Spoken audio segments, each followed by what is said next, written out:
ইসলাম উপকার করে আলেমরা, ইসলামের ক্ষতিও করে আলেম।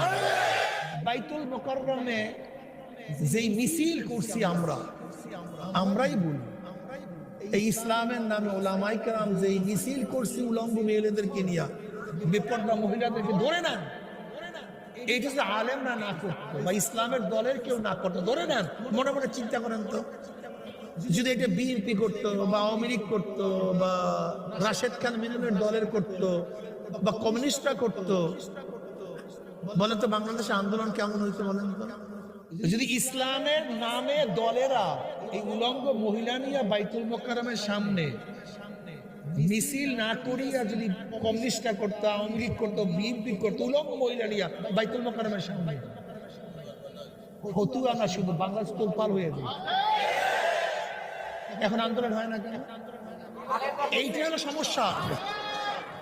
এর জন্য ইসলামের নামে কোনো ভণ্ড যদি কোনো দেশে একবার হয়ে যায়, ওই দেশে কিয়ামতের আগ পর্যন্ত আর কোনোদিন ইসলাম আসবে না।